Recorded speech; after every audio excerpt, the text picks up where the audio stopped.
देश में छठ पर्व बड़े जोश और उत्साह के साथ मनाया जाता है। इस दिन श्रद्धालु सूर्य देव और माता छठी की आराधना करते हैं।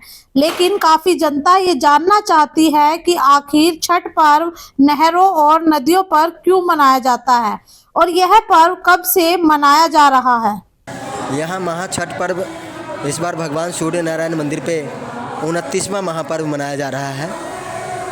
ये भगवान सूर्य की आराधना है, उपासना है।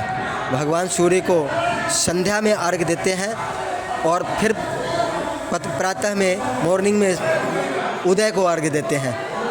ये लगभग 48 घंटे का निर्जला व्रत है, जिसमें अभी तक 24 घंटा निर्जला व्रत इनको पूर्ण हो गया है और 24 घंटा और भी लगेंगे इन्हें इस व्रत को पूरा करने में। तो ये जो व्रत करते हैं, पति पुत्र और परिवार को सुख की कामना लेके ये व्रत किया जाता है, जिससे परिवार के समाज के लोग सुखी रहे। भगवान सूर्य से ऐसी आराधना करते हैं ये सब।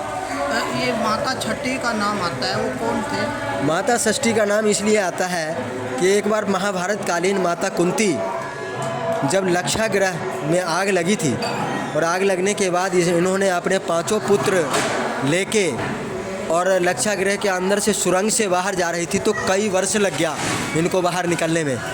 जब भगवान सूर्य को इन्हें रोशनी नहीं मिली तो ये 5 पुत्रों को पीला पड़ गया शरीर और खून खत्म होने लगा, मरने की कगार पे पहुंच गए पांडव।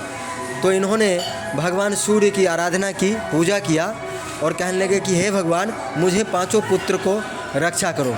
तो उन्होंने कहा कि 5 नहीं, आपके 6 पुत्र हैं और 6 पुत्र की रक्षा होगा। आप आराधना करें अस्त सूर्यास्त सूर्य को और उदय सूर्य को। तो उस दिन से कुछ ऐसी प्रथा चली है जो लगभग उत्तर भारत में ज़्यादातर मनाए जाते हैं। बिहार, झारखंड, इसे लगते हुए छत्तीसगढ़ और नेपाल में उत्तर प्रदेश के कुछ बिहार से लगते हुए क्षेत्र में मनाया जाता है। वैसे ये राष्ट्रीय पर्व हो गया है अब, परंतु उस क्षेत्र में विशेष तौर पे 100 में 100% लोग मनाते हैं। नहरों पर ही क्यों मनाया जाता है ये पर्व? ये नहरों पे इसलिए, कहीं कहीं नहर है, कहीं गंगा नदी है, क्योंकि जिस टाइम भगवान सूर्य अस्त होते हैं, जो उनकी लालिमा है, उस लालिमा का जो पानी का रिफ्लेक्स होके और शरीर पे पड़ता है, तो इससे जो कोढ़ है वो कोढ़ ठीक हो जाता है। शरीर के अंदर किसी प्रकार की रोग है, वो रोग मुक्त करने की शक्ति प्रदान करते हैं भगवान सूर्य। इसलिए उनको पानी में जैसे ही डूबते समय या उगते समय पानी में खड़ा होके और अर्घ दिया जाता है, ताकि वो जो रिफ्लेक्स है उस भगवान सूर्य का पानी के साथ, वो लगे तन पे, शरीर पे, और फिर वो निरोग हो जाए शरीर। माता छठी सूर्य जी की बहन थी? माता छठी भगवान सूर्य की बहन नहीं थी।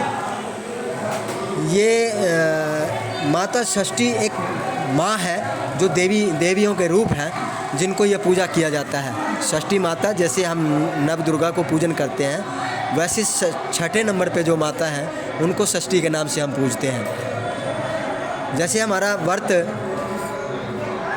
4 दिन का होता है। सबसे प्रथम दिन स्नान भोजन होता है, जिस दिन घरों में शुद्धिकरण किया जाता है, घरों की साफ़ सफाई करके, और घी की सब्जी और सादी रोटी से उनका एक टाइम व्रती भोजन करते हैं। उससे अगले दिन खरना का त्यौहार मनाया जाता है, खरना व्रत होता है। अगले दिन निर्जला व्रत रख के सारे दिन और रात्रि को 10 बजे माँ षष्ठी को पूजन करते हैं।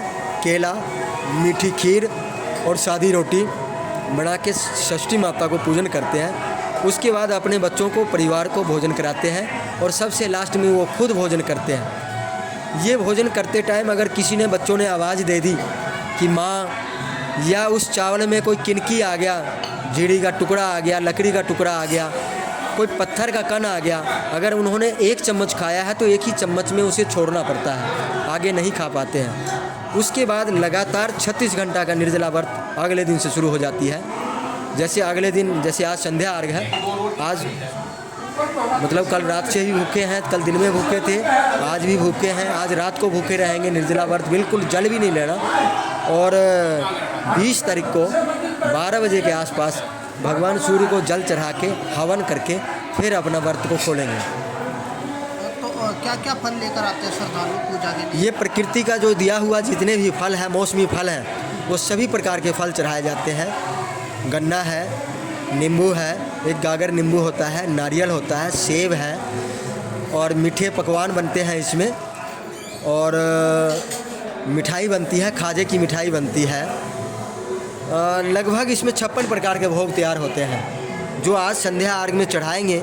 ये घर जाके वापस करेंगे और फिर दूसरा ऐसे 56 प्रकार का भोग लेके फिर प्रातः अर्घ में सुबह 2 बजे से यहाँ पहुँचेंगे। आपका परिचय? मैं सुधीर यादव, छठ पर्व सेवा समिति मंडल।